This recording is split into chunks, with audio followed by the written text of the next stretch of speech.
ang bawat nagpapakaligaya sa Panginoon at ang bawat nasa ibinibigay ng Diyos. Mga buhay na binago. Mula nung makunawa ko ng salita ng Panginoon, ay nakalaya ko sa pagkaalipin ng pagsasama. Mga buhay na inayos.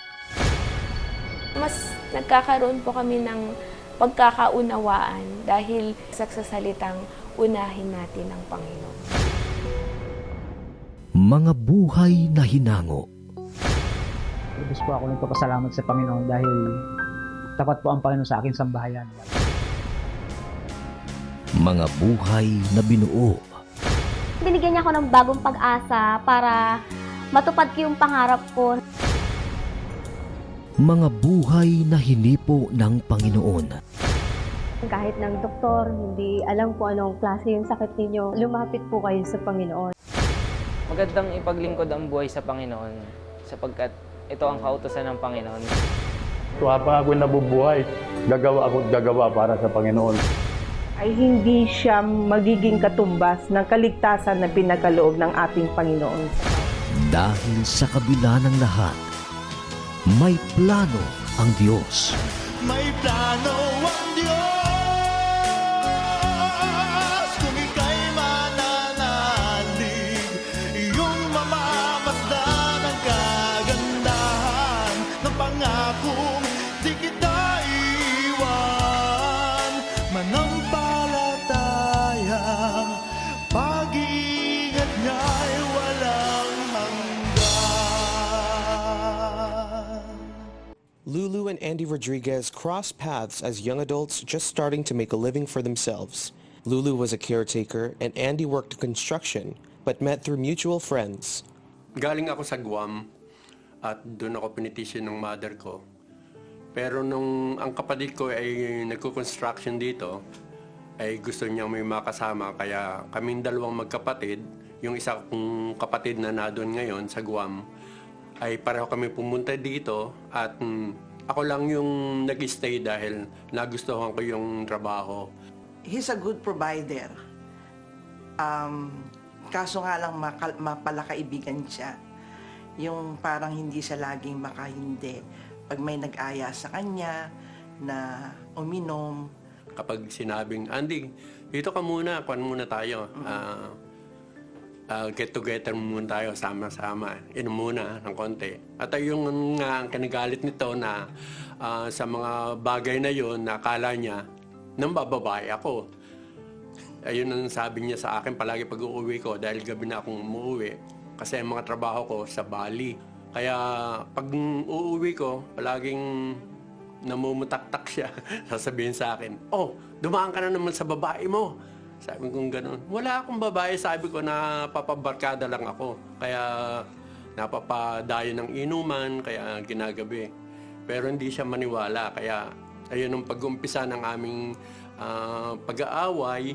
Dahil nga sabi ko sa kanya, kung inaakala mong may babae ako, gagawin ko na. Dahil ayun din ang paratang mo sa akin eh. And as their trust began failing, so did their marriage. Constant quarreling and arguing followed, trying to keep her faith in her husband and in their marriage alive. Lulu realized her newfound faith in the Lord after being invited to attend the PMCC Fourth Watch in Carson, California. There, she began her walk with Christ.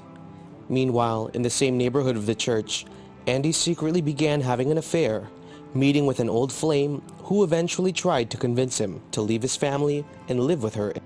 Sabi niya, ako na lang magsusustento sa mga anak mo. Sabi ko gano'n. Sabi ko, tango lang ako. Sabi ko, sige.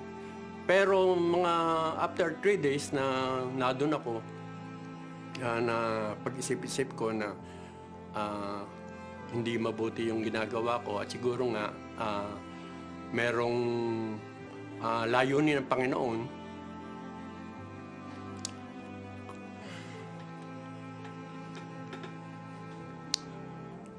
May layunin ng Panginoon sa akin. Kaya bumalik ako dito sa California at humingi ako ng tawad dito na sabi ko, patawarin mo ako dahil hindi ko nasabi sa iyo na ang na binabalak ko. But because of her faith, Lulu forgave her husband as quickly as he had forsaken their family. God had given them an opportunity to reconcile and mend their broken relationship.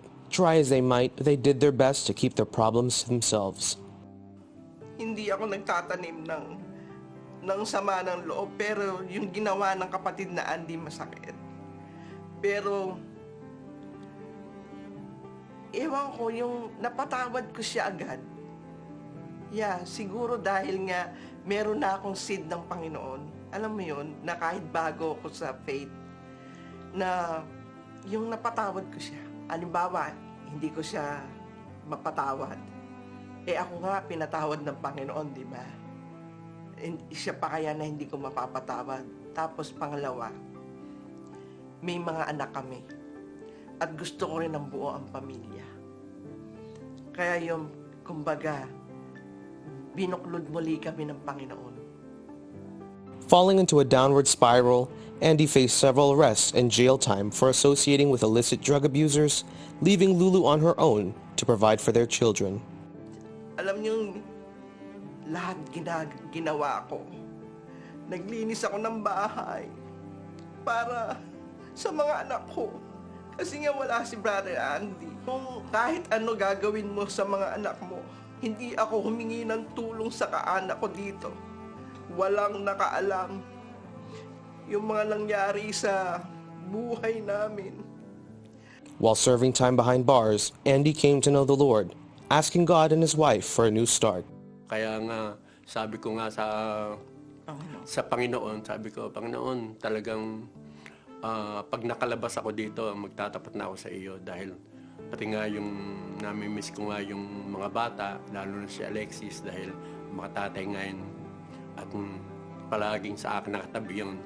At yun nga, na-realize ko na nung nakakulong ako na nagsisisi sa lahat ng mga ginawa ko dahil sa palagay ko, at saka parang iminulat ako ng Panginoon na parang pinarana sa akin yung mga bagay na dapat kong maranasan dahil nga nung bata pa kami, talagang isigulaki kami at na doon yung kabutihan niya na talagang sumuporta sa akin hanggang sa ilang kulong ako at saka nga yung pinakamatagal na kulong sa akin na 9 months na doon ko na pagtanto na talagang ang Diyos ay may layunin sa akin. Kaya nga nung nakalabas ako, doon ako nagpatuloy ng pan na hindi na ako uminom, hindi na ako nakipagbarkada.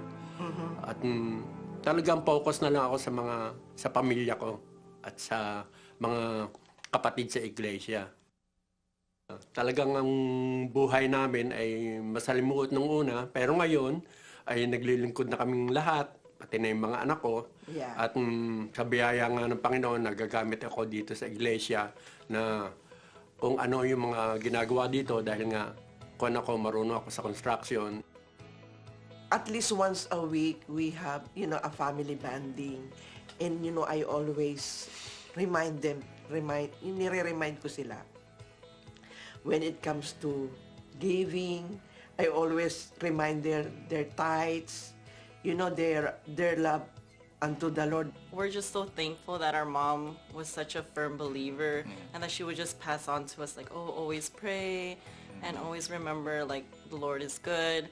And so we just remembered like all the things that we were taught, especially like in Sunday school. And I remember like one of a message that I heard in devotion that like prayers are answered differently and that it's not always answered right away. So sometimes we just have to wait and it's God's timing. The saying goes, whatever the Lord will never give you something you cannot handle. So I always keep that phrase in my heart, and I always keep that till now. So ever since then, I just see how strong she was before, and now how we are now. Like we're all together now. Just makes me, happy. Church is more involved now. My mom always reminds us that we always have to keep God the center of our lives and to always pray and to never forget His goodness. Lulu's persistence and perseverance in bringing her husband to know Christ paid off, and today, their entire family joyfully serves the Lord together. Doon sa mga nanonood ngayon o nakikinig, sana yung makakuha din kayo ng, ng lesson sa nangyari sa amin. Kumbaga, ang bottom line here is the prayer. Yung magtiwala sa Panginoon. Na ang Panginoon ay hindi tayo sasaktan, hindi tayo pababayaan, at hindi tayo iiwan. Manghawak lamang tayo sa kanyang mga salita.